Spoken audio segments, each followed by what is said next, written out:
नमस्कार, Amar Ujala the bonus में आपका बहुत बहुत स्वागत है। मैं हूं आपके साथ अभिषेक गुप्ता और आप देखना शुरू कर चुके हैं कमोडिटी के इस खास शो मेटल मीटर, जिसमें आपका आज फिर से एक बार स्वागत है।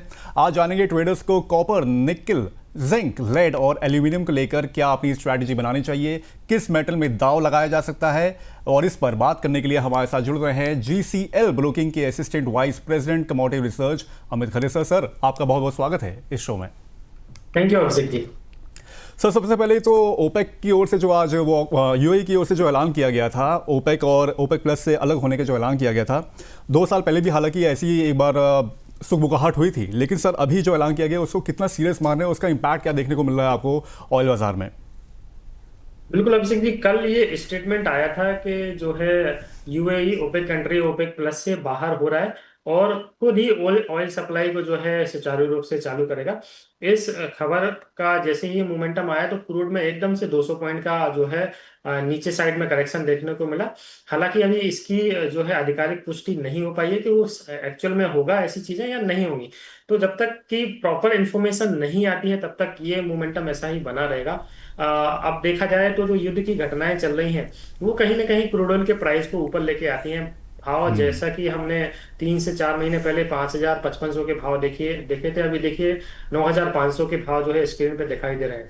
तो ओवरऑल अभी जो युद्ध की वजह से जो प्रॉब्लम हुई है, सप्लाई जो बाधित हुई है और रिफाइनरीज को जो नुकसान हुआ है, उसको पूरा होने में मेरे को लग रहा है अभी कि 4 से 6 महीने या हो सकता है 1 साल का टाइम भी लग जाएगा, क्योंकि सारी चीजें सुचारू रूप से चालू होने के लिए इतना टाइम तो लग ही जाएगा। तब तक कि क्रूड ऑयल की सप्लाई जो है सुचारू रूप से चालू नहीं हो पाएगी। रिफाइनरीज को काफी ज्यादा नुकसान हुआ है, जो धमाके हुए हैं, जो अटैक किए गए हैं, उनसे रिफाइनरीज को भी बहुत ज्यादा नुकसान हुआ है। तो मेरे को लग रहा है कम से कम 6 महीने या साल भर का टाइम लगेगा क्रूड ऑयल की सप्लाई को सुचारू रूप से चालू होने के लिए। तब तक के लिए ट्रेंड इसका पॉजिटिव बना रहेगा। तो मेरे को लग रहा है हर गिरावट पे जो है ट्रेडर्स को खरीदारी की अपॉर्चुनिटी इसमें देखनी चाहिए। अभिषेक जी, चलिए एक बार यहाँ पर हम लोग बेस मेटल्स में क्या रुझान है, क्या यहाँ पर उठा पटक होती हुई दिख रही है, एक बार उसको भी यहाँ पर हम लोग यहाँ पर देखते हैं। तो अगर हम लोग एल्यूमिनियम की यहाँ पर बात करें तो वहाँ पर एक तरह से देखा जाए तो उसमें भी काफ़ी अच्छी बढ़त देखने को मिली है। 0.5% की यहाँ पर बढ़त है और 373 रुपये पे अभी फिलहाल ये ट्रेड होता हुआ दिख रहा है। इसके अलावा अगर लेड की बात करें तो ये भी करीब करीब ½ बढ़ा है और 197 रुपये के आसपास ये ट्रेड हो रहा है। जिंक की अगर बात करें, अच्छी बढ़त इसमें देखने को मिली है, 2.5% के आसपास यहाँ पर तेज़ी है, 350 रुपये के आसपास ये ट्रेड होता हुआ दिख रहा है। उसके बाद निकल, यहाँ पर दबाव बना हुआ है, गिरावट देखने को मिली है, 0.32% की यहाँ पर गिरावट है और 1823 रुपये के आसपास ये ट्रेड हो रहा है। वहीं कॉपर की अगर बात करें तो करीब करीब 0.25% की इसमें बढ़त है, 1267 रुपये के आसपास ये ट्रेड होता हुआ दिख रहा है। सर, कॉपर का प्राइस आउटलुक सर क्या लग रहा है अभी, और आउटलुक बन रहा है कि नहीं बन रहा है अभी इसमें कुछ? बिल्कुल अभिषेक जी, जैसा कि कल चार्ट कॉपर का मैंने देखा था, अभी अप्रैल वायदा तो एक्सपायरी डिलीवरी पीरियड में आ चुका है, तो हम मई वायदे जो है कॉपर की बात कर लेते हैं। अभी इसका जो मौजूदा भाव है 1282 रुपये 50 पैसे का चल रहा है। कल इसने लगभग 1299 के आसपास का हाई बनाया था और वहां से एक करेक्शन देखने को मिला और लगभग 1265 के आसपास का इसने बॉटम बनाया। तो कल का जो स्ट्रक्चर है वो थोड़ा सा नेगेटिव है, तो आज के लिहाज से देखा जाए इसमें बिकवाली की रणनीति ही ट्रेडर्स को अपनानी चाहिए। एक बीरस इनगल्फिंग पैटर्न जो है इसने चार्ट पे, टेक्निकल चार्ट पे बनाया, इसके लिहाज से आज जो है मैं इसमें बिकवाली का सजेशन दे रहा हूँ। कॉपर मई वायदा बिकवाली करनी है 1284 रुपए के आसपास, टारगेट रखना है 1 से 2 दिनों का 1261 रुपए का, और इसका जो स्टॉप लॉस रहेगा वो 1296 रुपए के ऊपर का रहेगा।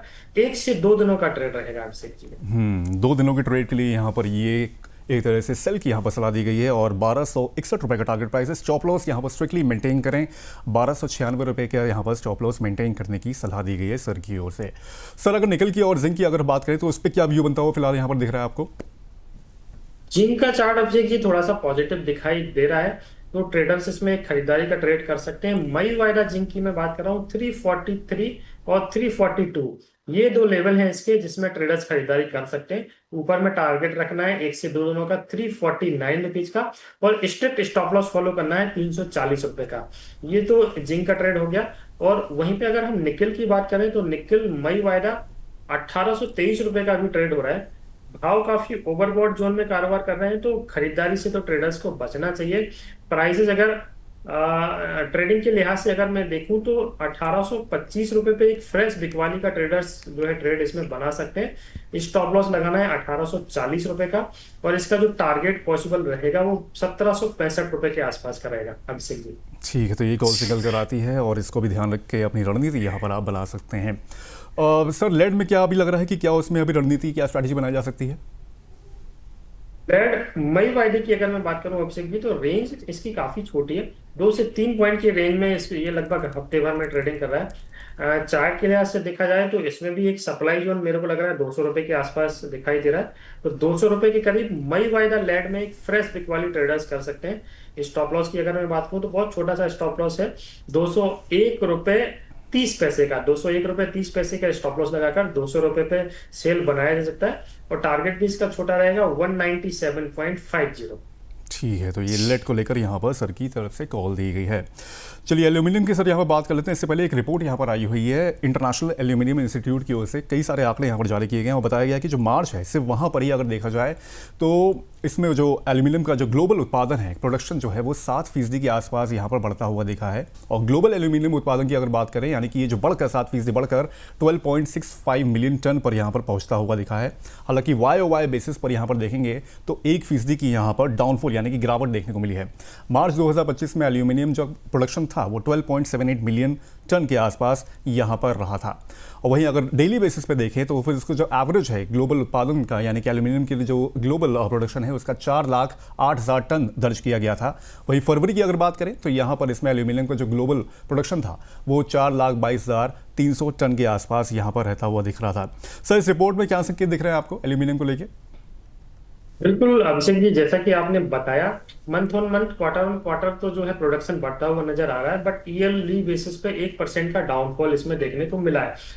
जैसा कि मैं चार्ट इसका देख पा रहा हूँ, पिछले 2 दिनों से इसमें एक अच्छा करेक्शन जो है देखने को मिला है। परसों एल्यूमिनियम मई वायदे ने हाई बनाया था 379.65 का, और उसके बाद मार्केट में करेक्शन आया। कल इसने लो बनाया 363 रुपए 95 पैसे का। मोटा मोटी ऊपर से देखा जाए तो 25 से 27 रुपए का करेक्शन इसमें देखने को मिला है। एक सेलिंग जो है कैंडल इसने जो है डेली टाइम फ्रेम में बनाई है। तो ट्रेडिंग के लिहाज से अगर मैं बात करूं तो अभी मौजूदा भाव 368 इसका चल रहा है। तो 368 रुपए और 369 रुपए इस रेंज में इसमें एक बिकवाली का ट्रेड ट्रेडर्स कर सकते हैं। टारगेट रखना है 362 रुपए का 1 से 2 दिनों के लिहाज से, और इसका जो स्टॉप लॉस रहेगा वो भी स्ट्रिक्ट रहेगा 372 रुपए के ऊपर का। तो ओवरऑल देखा जाए तो स्ट्रक्चर 1 से 2 दिनों के लिहाज से थोड़ा सा नेगेटिव है, तो बिकवाली की सलाह इसमें रहेगी अभिषेक जी। सर साथ बेस मेटल्स में यहाँ पर बिकवाली की सलाह दी जा रही है, हालांकि यानी कि थोड़ी सी यहाँ पर चिंता वाली भी स्थिति थोड़ी सी दिख रही है अगर देखा जाए तो। चलिए एल्यूमिनियम को लेकर सर ने जो टारगेट बताया उसको ध्यान रखिएगा। यहाँ पर स्टॉप लॉस 372 रुपये का मेंटेन करने की जरूरत है, और टारगेट जो दिया गया है वो 362 रुपये के आसपास यहाँ पर दिया गया है। इस राय के साथ अपनी स्ट्रैटेजी बना सकते हैं, और ये 2 दिन इसके लिए यहाँ पर ट्रेडिंग कॉल्स यहाँ पर दी गई हैं। सर वैसे आपको क्या लग रहा है कि इन जो सारे के सारे जो बेस मेटल्स हैं यहाँ पर आपकी फेवरेट पिक कौन सी लग रही है? कौन से मेटल्स आपको लग रहा है कि आगे चल के अच्छा परफॉर्म कर सकते हैं? फेवरेट पिक में अगर मैं बात करूं तो आज के लिए या 2 दिनों के लिए एल्यूमिनियम मेरे को बेस्ट लग रहा है। एल्यूमिनियम का जो बिकवाली का ट्रेड मैंने दिया है, करंट भाव पे 368 रुपए का भाव है। मई वायदा बिल्कुल बिकवाली करनी चाहिए। इस ट्रेड को ट्रेडर्स को मिस नहीं करना चाहिए। 1 से 2 दिनों में मेरे को लग रहा है 372 का एसएल लगाकर 362 रुपए के टारगेट इसमें देखने को मिल सकते हैं। ठीक है, तो ये राय निकल कर आती है। चलिए समय समाप्ति की यहाँ पर सर घोषणा हो गई है। सर आपकी ओर से डिस्क्लेमर कोई? जी अभिषेक जी, जो भी ट्रेड हमने मेटल्स में यहाँ पर डिस्कस किए हैं उसमें मेरी कोई पर्सनल पोजीशन नहीं है। हमारे यहाँ पे क्लाइंट की पोजीशन इसमें हो सकती है। मार्केट इन दिनों हम देख रहे हैं काफी वॉलेटाइल है, रेंज बहुत बड़ी है।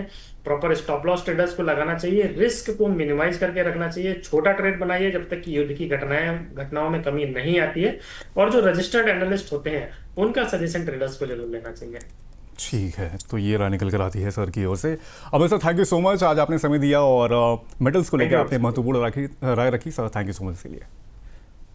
चलिए, तो ये था हमारा आज का मेटल मीटर, और ये शो कैसा लगा हमें कमेंट करके जरूर बताइए। बाकी जल्द होगी आपसे मुलाकात, तब तक के लिए मुझे दीजिए इजाज़त। नमस्कार।